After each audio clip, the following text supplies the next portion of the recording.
Hello, thank you all for coming out tonight. My name is Sam Hildebrand. I am the group interpretation coach for Dixon High School. It has been my fabulous pleasure and honor to coach these students. They've put in a lot of hard work, and I'm so incredibly proud of what they've put together. So without further ado, I'd like to introduce Dixon High School's production of Coraline.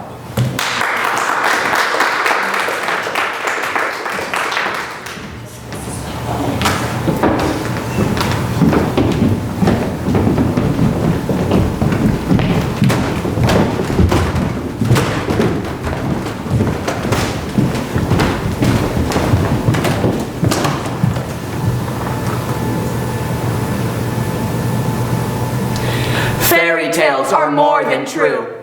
Not because they tell us that dragons exist, but because they tell us that dragons can be beaten. Coraline.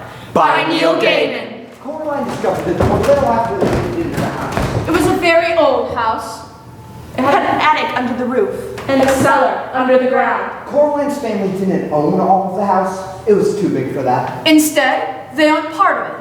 Miss Spink and Miss Farcible lived in the flat below. They were both old and round and lived in their flat with a number of aging Highland Terriers who had names like Hamish and Andrew. You see, Caroline, Miss Spink and I used to be famous actresses in our day. It's Coraline, not Caroline. Coraline. In the flat above Coraline's was a crazy old man with a mustache. He told Coraline he was training a mouse circus. He wouldn't let anyone see it. One day it'll go Caroline when they're all ready. Everyone in the world will see the wonders of my mouse circus. You ask me why you cannot see it now. Is that what you asked me? No, I asked you not to call me Caroline. It's Coraline. The day after they moved in, Coraline went exploring. She explored the garden. Coraline explored for animals. She found a hedgehog, a snakeskin, But no snake. and a rock that looked just like a toad, and a toad that looked just like a rock. There was also a haughty black cat who sat on walls and tree stumps, And watched her. but slipped away if she ever went over to play with it. That was how Coraline spent her first 2 weeks at the house. Until the day it rained. When Coraline had to stay inside. What should I do? Read a book, play with toys, go pester Miss Spink or Miss Farcible, put an old man upstairs. No, I don't want to do those things. I want to go outside. I don't really mind if you do. As long as you don't make a mess. Coraline's father was home. Both of her parents worked on computers. Hello, Coraline. It's raining. It certainly is bucketing. No, it's just raining. Can I go outside? What does your mother say? She says, "You're not going out in weather like that, Coraline Jones." Then no. But I want to carry on exploring. Then explore the flat. Handle the doors and windows, just Leave me alone to work. Coraline considered this and began counting. She counted the windows. 21. She counted the door. 14. Of the 14 doors, 13 opened and closed. The other A big carved wooden door at the far corner of the drawing room. was locked. Mother, where does that door go? Nowhere here. It has to go somewhere. Look. Coraline's mother reached up and took a string of keys from the top of the kitchen door frame. She sorted through them carefully and selected the biggest, oldest, blackest, rustiest keys. Coraline's mother unlocked the door. See, nothing but a brick wall. When this was just one house, the door went somewhere. When they turned this house into flats, they simply bricked it up. She closed the door and placed the string of keys back on top of the kitchen door frame. You didn't lock it. Why should I lock it? It doesn't go anywhere. That night, Coraline lay awake. The rain had stopped and she was almost asleep. When something went. Something went. Coraline got out of bed and looked down the hall, but saw nothing strange. From her parents' bedroom, she heard, Coraline wondered if she had dreamt it. Whatever it was. Then something moved. Little more than a shadow. It scuttled down the darkened hall fast like a patch of night. The dark creature ran towards the drawing room. The room was dark. Coraline considered turning on the lights when she saw the small black shape edge around the corner of the couch. It paused, then dashed to the corner of the room. Coraline turned on the lights. There was nothing in the corner. Nothing but the old wooden door that opened to the brick wall. She was sure that her mother had shut the door. But now, it was ever so slightly open, just a crack. Opening the door, there was nothing inside, just a wall built of red brick. Coraline closed the door. Turned out the light. And went back to sleep.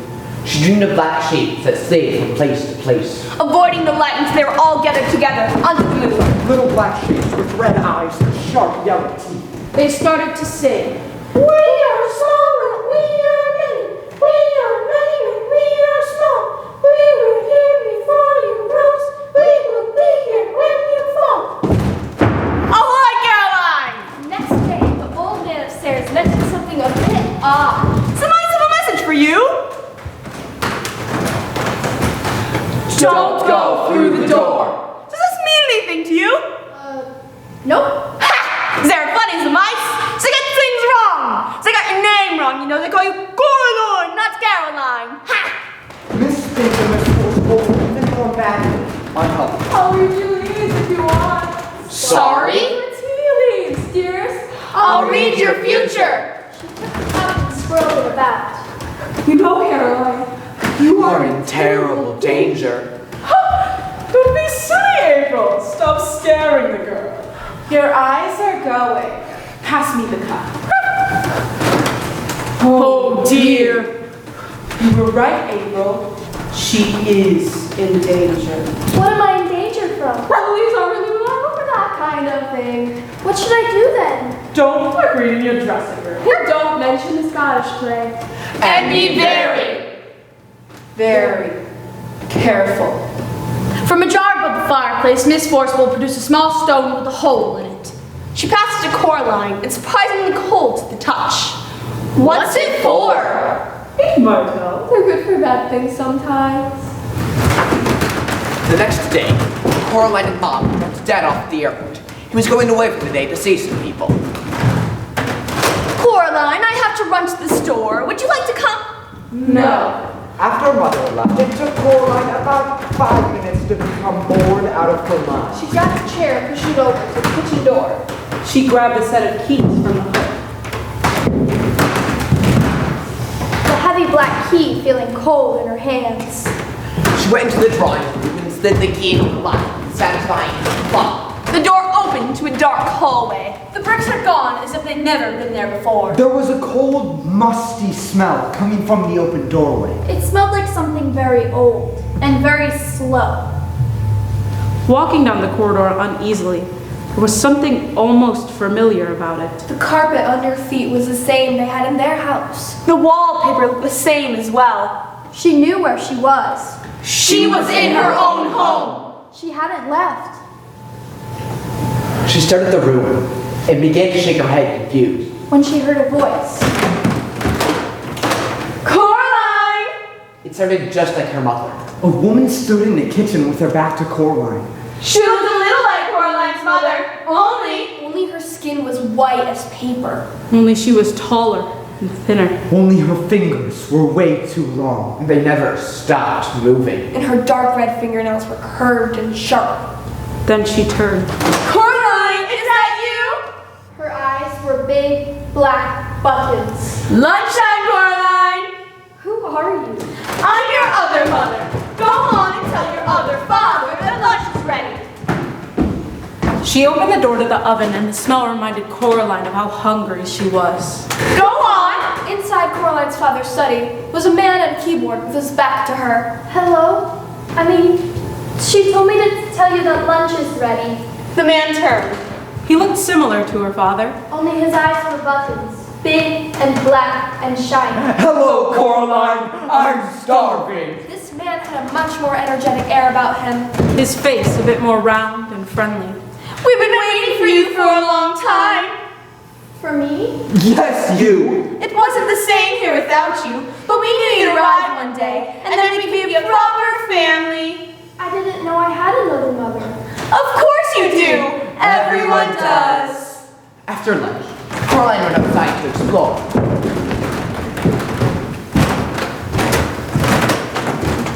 Have a nice time outside. We'll just wait here for you to come back. No matter how many times Coraline looked back, there they stood, Waving. Smiling. Watching. The house looked exactly the same from the outside. Or almost exactly the same. Around Miss Spink and Miss Forcible's door were red and blue light bulbs that flashed on and off, spelling out the words Astounding. theatrical. Triumph! The attic had a single flag flapping in the wind. Circus could be read in bright red letters. A polite noise came from behind Coraline. A large black cat, identical to the cat she'd seen on the grounds at home, lounging on the wall behind her. Good afternoon. Its voice sounded like the voice in the back of Coraline's head. The voice she heard thoughts in. Though in a man's voice, not a girl's. Hello. I saw a cat like you in the garden at home.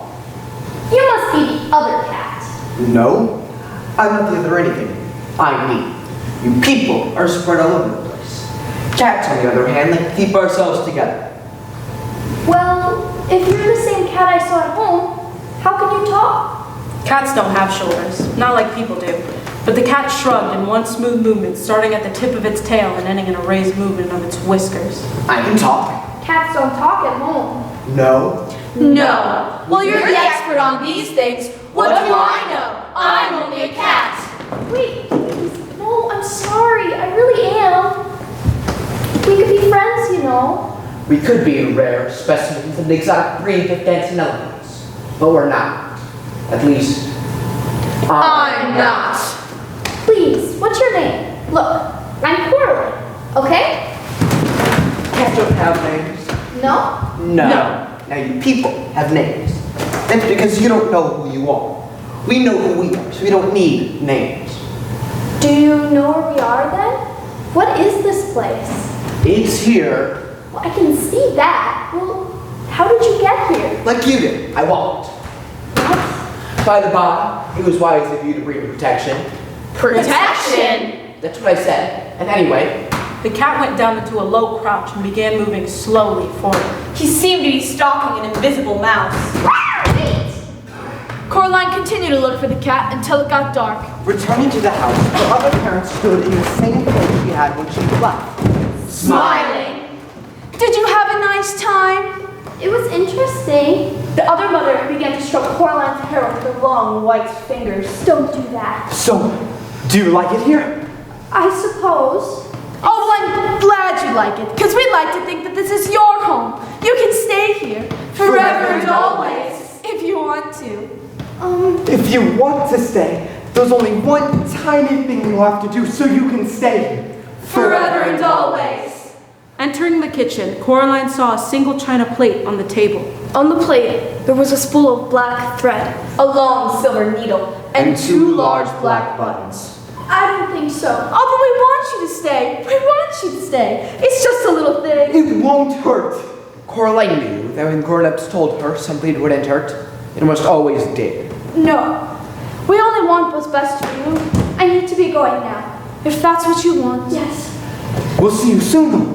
When you come back, we'll be together as one big happy family. Forever and always. Coraline backed away and hurried towards the other drawing room. Pulling open the door, there was no brick wall. Just darkness. Night black underground darkness that seemed as if things in it might be moving. Looking back, Coraline can see her other mother and father stood watching her. Her pale lips mouthing the words, "Come back soon." Stumbling through the darkness, Coraline heard strange whispers and voices. Winds howled at her. She became more certain that something followed in the dark behind her. As soon as she glanced back behind her, she tripped and crashed, big and heavy. Opening her eyes, she realizes she has run into her grandmother's armchair. Coraline turned around to see that the hallway had been replaced with a wall of red bricks. She was home. She quickly locked the door with the cold black key. It seemed as though her mother had returned from the store. She sat and waited for her parents to return. And when it got dark, she made herself dinner. When she started yawning, she got herself ready for bed. When she woke up the next morning, she went into her parents' room. When she saw that the bed hadn't been slept in, she crawled into their bed And waited. Coraline ended up falling asleep in their bed. She dreamed she was standing in front of a tall mirror. In the mirror, her mom and dad stared at her. They tried to say something, but she couldn't hear them. Her mother breathed on the inside of the glass. She quickly wrote, Help us! Coraline woke up to cold paws and then at her face. A black cat's big green eyes staring at her. Where are they? The cat made no reply, but Coraline could imagine its voice. Where do you think they are? I guess you're right. Do I really have to? The cat backed away towards the hall to the drawing room. Coraline ran to her room and grabbed the stone with the hole in it from her jeans. She grabbed the cold, rusty key from the kitchen. It felt heavier in her hand than it had before. The cat sat next to the door in the drawing room. She put the key into the door. She hesitated, then turned the key. The dark hallway stared back at Coraline. She didn't give the fear time to set in. Walking down the hallway, the smell seemed more musty. Or was it older? Why does she want me? She wants something to love, I think. Something that isn't her. She might want something to eat as well. It's hard to tell with creatures like that. Do you have any advice? Challenge her. There's no guarantee that she'll play fair. But her kind of thing loves games and challenges. What kind of thing is that? I'd get on if I were you. She's waiting for you. As Coraline made her way to the other drawing room, she was greeted by her other mother and other father. The room seemed darker, the only light coming from the fireplace in the corner. To her surprise, there was a small, bright-colored snow globe sitting on the mantel. For the first time, this was something that wasn't an exact copy of her real home. Both of her other parents were as she remembered. However, something seemed vague about her other father, as if his face had been molded out of dough. And her other mother seemed a bit longer. Sharper. Colder, happier, Tired. She stared at Coraline with an unnaturally long smile. Hello, dear. How What are do you? you want? Is that any way to talk to your parents? You aren't my parents. Now, I think I'm you're a gonna... bit overexcited, Coraline. Why don't we? No!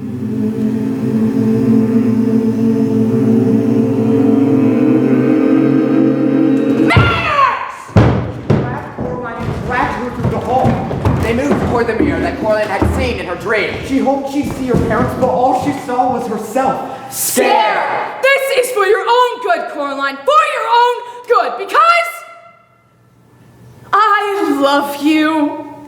This is to teach you manners. Manners maketh man after all. You may come out when you've learned and when you're ready to become a loving daughter. Coraline landed in a small room. About the size of a broom closet. One wall was cold, like glass. She searched for a doorknob or a switch. But found nothing. Hush! Say nothing.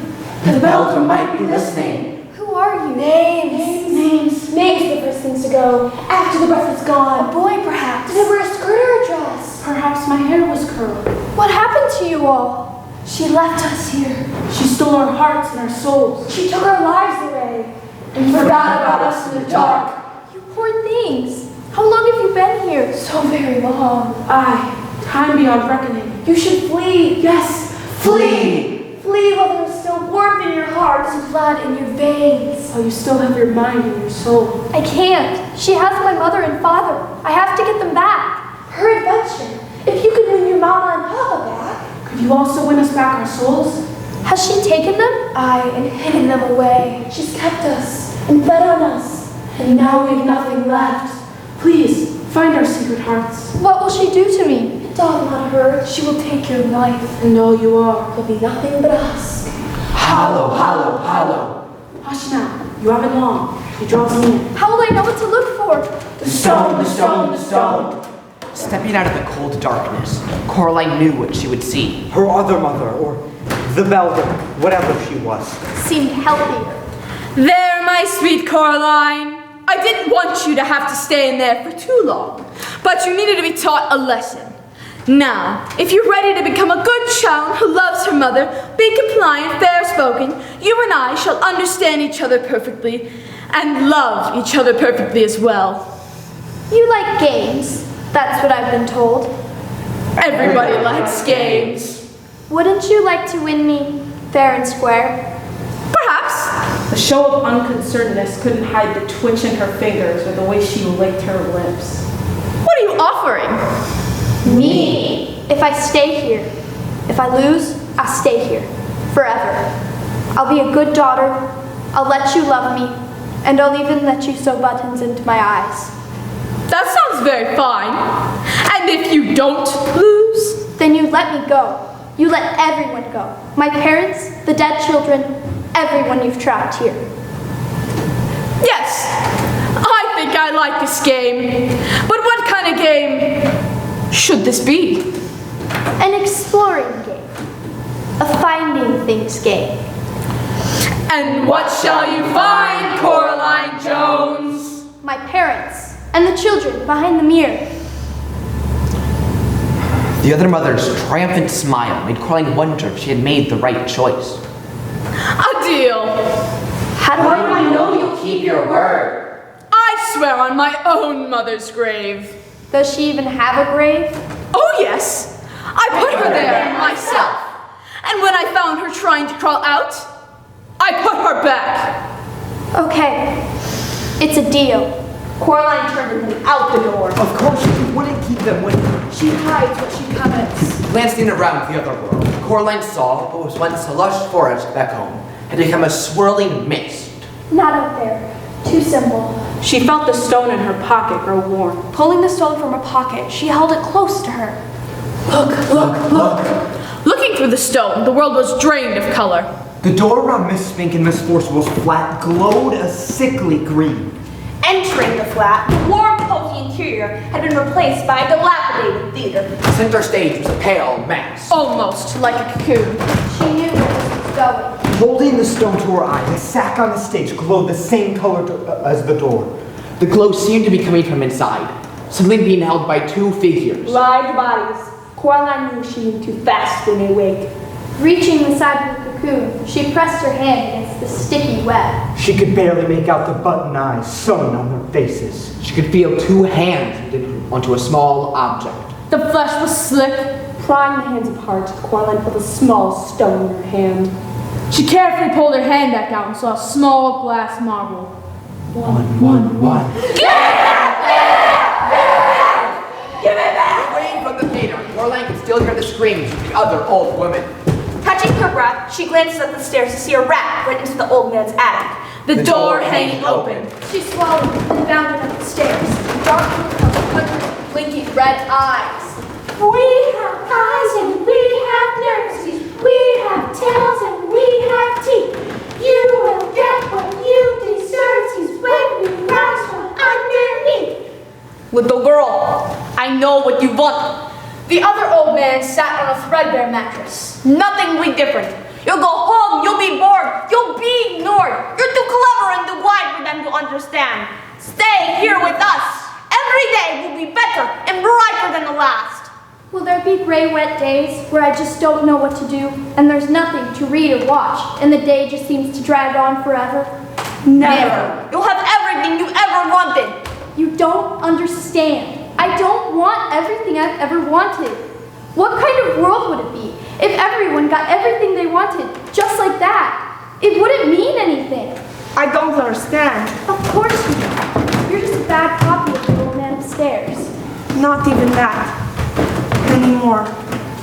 Coraline watched as the old man crumbled into a shifting pile of vermin. A large black rat carrying a small kickstone dashed across the room towards an open door. Coraline ran after the rat, weaving through the growing path of black fur. Coraline falls. Floor noise breaking beneath her. Falling to the floor, Coraline knew the rat was getting farther and farther away. She landed on a hard stone floor, a dark room. Cold down. Looking around, Coraline could see a dark figure sitting in the corner. Pale, swollen. Hardly any features on his face, she could barely recognize her other father. Coraline. I'm looking for the other children. Are they here? She's not well pleased. You put her all out of sorts. She takes it out on everyone else. It's her way. You poor thing. You're just something she's made and thrown away. She wants me to hurt you. She's pushing me so hard. I cannot fight her. Yes, you can. Be brave. Be strong. Alas, I cannot. The large man putting its entire body weight onto Coraline. Her scope for its only defining features left. The black button eye. She thought she had grabbed the button, but she held it in her hands, a small crystal ball. Coraline smiled and realized that her father had stopped screaming. He stumbled around the room, turning his head from side to side. Listening! Coraline saw a trapdoor and a ladder nearby. It had to lead to somewhere better than here. Stepping quickly up the ladder, Coraline heard the creature shuffling behind her.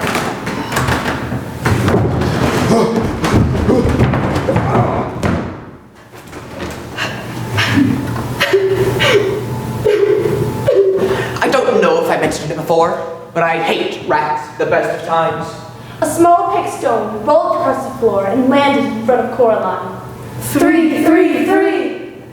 She has lied to you. She will not let you go now that she has you. And as much as it pains me to say it, I'm here as long as you're here. She's closed all the other exits. The only way out is through her. And that's where we'll go. That's where my parents are.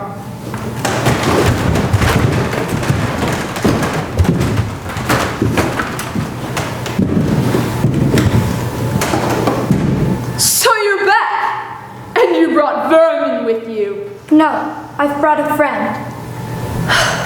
You know, I love you. You have a very funny way of showing it. Looking around the drawing room, Coraline saw the large wooden door. The black key feeling heavy in her pocket. The fireplace was barely hanging onto the wall. It seems as if everything had been falling apart. The only thing seemingly perfect was a snow globe on the mantle. Well, do you have them or not? Or perhaps you'd like to look in the cellar again? Coraline reached into her pocket and produced 3 small marbles. And your parents? I know where they are. They're in the hallway. You cheated and hid them there. They were never in the house. The beldam smiled, knowing she had won. She walked over to the door and pulled it open with a creak that made Coraline feel a bit more certain that home was still there. See? Nothing there. You're wrong, Coraline. And now you're going to stay here. Forever and always. No, I'm not. Coraline dashed across the room toward her. Grabbing the snow globe, the 2 figures inside smiled as the snow swirled around them. Quickly! Coraline attempted to pull the door closed, but it seemed heavier than it had before. Please, help me! All of you! Coraline could feel cold hands on hers. She could feel the warmth of her parents pulling her back home. The beldam reached into the gap in the door one last time. The door slamming closed on her hand. The creature recoils and shrieks. The sound cut short as the door slams closed. She dashes through the hallway, running her hand across the wall. The wall was now warm, as if it was covered in fur. Coraline clatters through the door into her home, swiftly slamming the door shut. She slides the key into the lock and back into her pocket as quickly as she can. The silence was deafening. Her cold flat feeling more like home than she ever could have imagined. Coraline curled up into her grandmother's armchair, the black cat resting its head on her lap. I'm sorry you had to do that. She never would have let us go. Are we still friends? Coraline looked out the window. The sky had never seemed so blue. Nothing had ever seemed so interesting. Caught up in the interestingness of the world, Coraline hardly even noticed her eyes drifted close.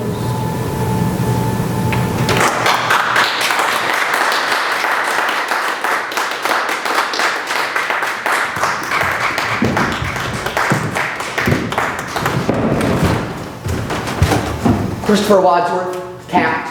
Ian Gordon, other father. Grace Shoemaker Fenwick, old man. Olivia Hernandez, Miss Forcible. Rain Bonowell, Miss Spink. Fallon Schwartz, other mother. Oliver Payne, Coraline.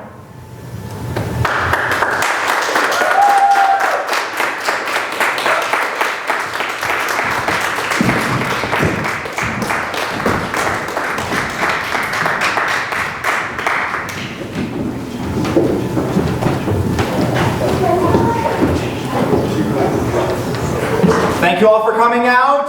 I appreciate you all coming. I would like to give a large shout out to Dixon Stage Left. for allowing us to use this space. And I would also like to plug, they do have open auditions coming up. There is a youth show as well as an adult show coming up. All of the information for those auditions are on Dixon Stage Left's website. But again, thank you all for coming out.